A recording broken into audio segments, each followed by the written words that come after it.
What is up, everybody? Matt here, back with some more Destiny. This time we're going to start something new. We're going to do a new series called the Archetype Showdown. In each different episode, we're going to look at a different archetype in the Crucible. So, for example, this week we're doing the lowest rate of fire scout rifles in the game. And if you look up on the screen right now, you can see the weapons that we're going to be using and the stats that they have. So, this week we're doing the Vances Duty, the Chaos Dogma, and the Jade Rabbit. More often than not, if you're going to be seeing somebody using this archetype, you're going to see the Jade Rabbit, but I wanted to mix in a few different ones as well. So the way that this is going to work is we're going to do 3 rounds of Crucible, and each round we're going to swap different guns. They're all going to be in the same exact archetype, but we're just going to see which one kind of performs better. At the end, we're going to have a leaderboard of the archetype itself and see how it stacks up against other Crucible archetypes. So, for example, we'll see how the lowest rate of fire scout rifles match up against the highest rate of fire auto rifles or the highest rate of fire hand cannons, etc., etc. So, let's dive in and let's take a look at how these perform. In my previous experiences with them, you have to be dead on 100% of the time or else you're going to get beaten. They hit like a truck, but they're really, really slow, and you got to hit heads. There are times where you can get 2 heads and a body and it'll kill. Sometimes if you're fighting a max armor guardian, it won't kill. So you have to be really precise and you have to be going for those headshots, which is a downside because the head is much smaller than center mass. So if you are really good with your aim and you're really good at hitting heads with these, you'll be doing just fine. So let's dive into the Crucible. We're going to start with the Jade Rabbit and we'll see how this thing does. Alright, the Jade Rabbit. This is the only exotic that we're going to use in this archetype today. And it's definitely the most forgiving out of all of the lowest rate of fire scouts. The reason for that being is I believe it has the highest aim assist out of all this archetype. As well as it does the essentially modified head seeker. So if you start off with a body, the more bodies you get until your first headshot, the more damage that first headshot will do. It'll also replenish ammo to the mag.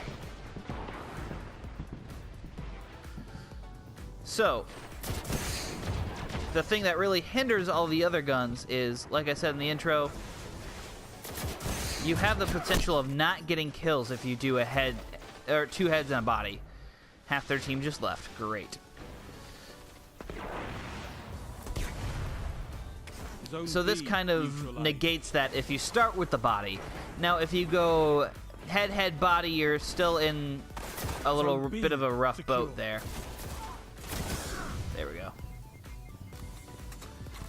Now, in this archetype, you definitely want to pair it with either a sidearm or a shotgun, because in close combat, you aren't going to be very effective with this at all. Just because it is such a slow-moving, methodical weapon type. It's all about placing your shots and the ability to compete with snipers at range. So grab your favorite sidearm and show them who's boss, up close and far away. Personally, I like the Teacup Tempest. It's much easier to land your shots because it is a little bit more timed out. Zone A lost. There we go.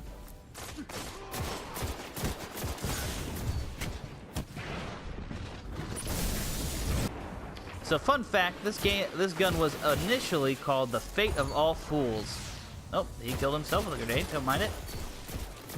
Zone C and it was supposed to be in year 1, but I got scrapped. It's still in the database as the Fate of All Fools, but also as Jade Rabbit. Zone C secure. Man.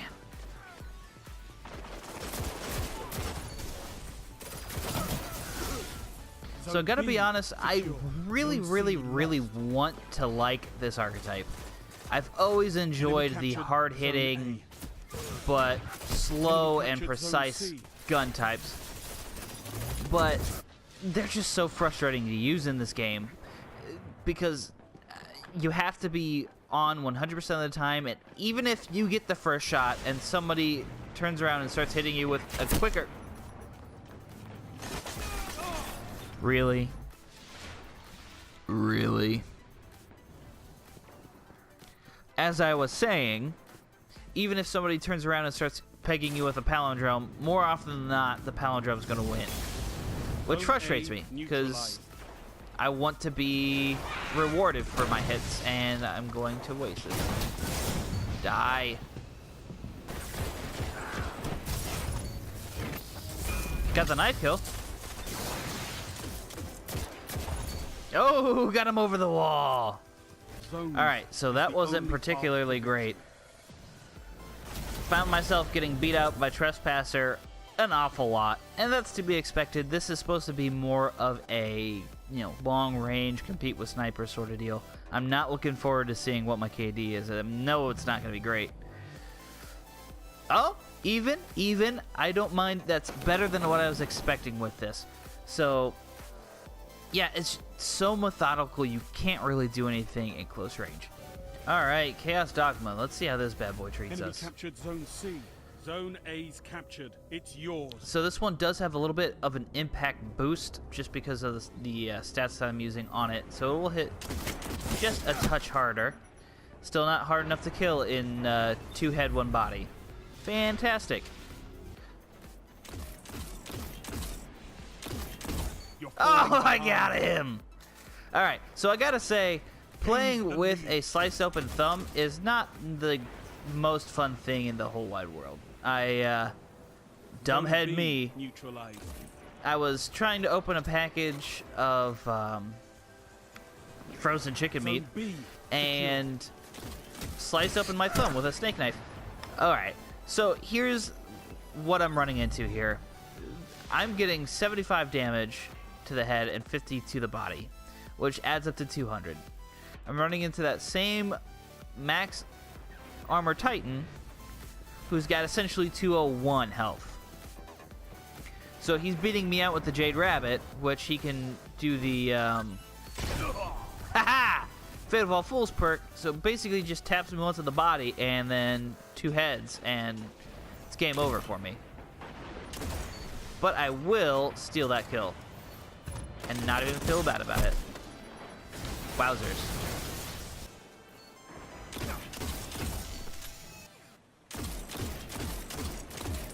Oh, come on, quit missing. There we go.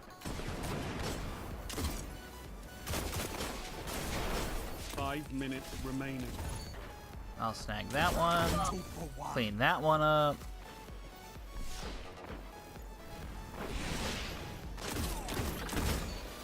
Clean that one up.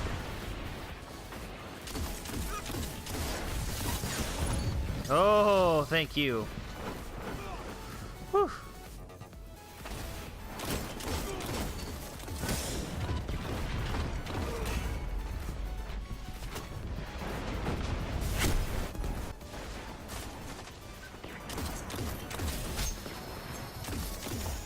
Alright, finish him up. Survive. Nice. And of course I'd get hurt by my own grenade. Guess not hurt, just a little singed.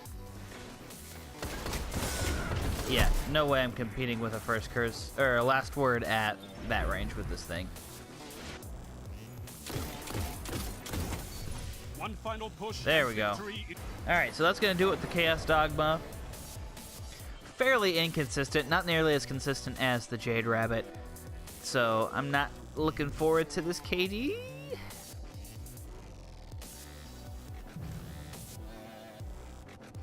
Actually better. Alright.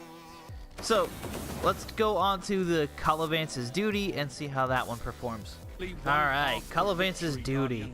This was the Year 2 Iron Banner Scout Rifle, and it is in the same hard-hitting, slow Scout Rifle class. When I first got it, I was absolutely psyched about it, and then I started trying to use it, and I just have never been effective with it. Some people are great with it. Enemy captured. I don't know, it's just a little too plodding for me, I think. Ooh, that was close. If I didn't have some help there, I don't think I would have made it.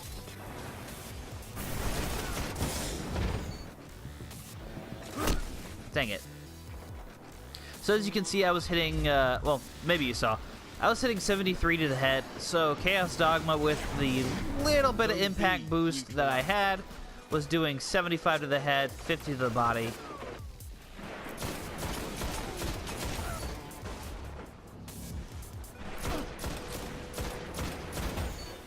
There we go. Clean him up. Take care of him. Not take care of him. There we go.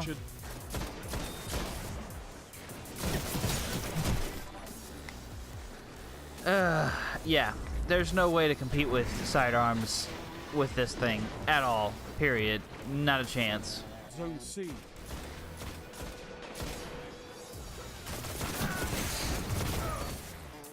And C secure.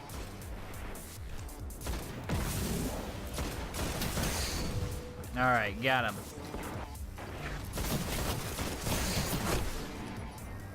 I just got beat out at medium range by a sidearm. That's how slow these things are. I don't know if you guys can tell. I'm getting rather frustrated with this.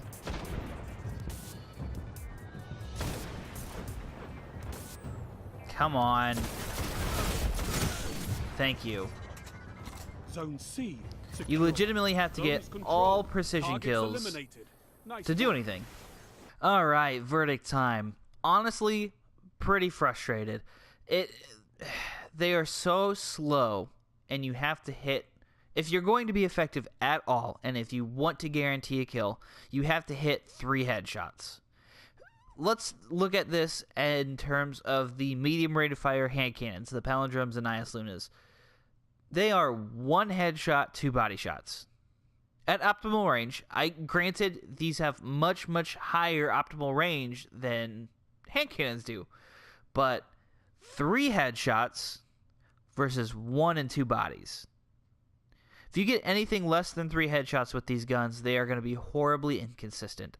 And even if you are dead on and getting the 3 headshots, anything at medium to close range, you are a sitting duck. There was a clip with the Vances Duty where I was at medium range and got beat out by a sidearm. They are so slow that they are horribly ineffective. They are a niche archetype. They can be very effective at long range maps. So Widow's Court. They can compete with snipers because they can, flinch the snipers and pick away at them and still do, 3 headshots. And typically if they're sniping, they're going to be sitting ducks and blah, blah, blah, blah, blah. So, yes, they can be effective. Are they effective in the majority of maps? Not at all. Are they effective in the majority of instances? Not particularly. Are they good at what they do, which is being long-range, high-impact weapons? Yes. And that's all that they can do. So if you're planning on using these, you have to pair them with a short-range weapon. And at this point in time, it's going to be a sidearm because you can actually have special ammo with it. But, yeah, not terribly great, unfortunately. And like I said, I really, really, really want to like this archetype. I've always been a fan of, in games, the heavy-hitting, methodical, pays for your accuracy type of guns, and these are just too slow. You can get beat out by the majority of guns in this game just because they're so slow. It's kind of like pre-patch slowest rate of fire pulse rifles, the Parthian shot and the spare change. They were just so slow that they couldn't compete. That's kind of what these guys fall into. Now, with those ones, you could actually 2-tap. This one, you have to hit 3 precision or, 4 of a combination of the 2. So, they're not in the greatest place at this point. I would advise kind of steering clear of them unless you can hit headshots all day long, even if somebody's bearing down on you with a sidearm. So that's just one man's opinion. If you guys have differing opinions, let me know. I'd love to talk to you. Leave a comment down below. Let's go take a look at the leaderboard. There's not going to be much to take a look at because it's this one archetype. So here's the leaderboard. Again, it's just this. We will build this out. We will take a look at different archetypes. We'll probably move on to auto rifles next time and see how those are stacking up against these guys. My guess is the majority of the archetypes of auto rifles are going to beat this one out. That's just my prediction. Got a little frustrated with this one, not going to lie. So if you like this one, if you found it informative, drop a like down below. If you disagree with me, leave a comment. I'd love to talk to you guys. And if you like the content that's coming out, subscribe. It means a whole lot to me. Thanks a bunch, guys.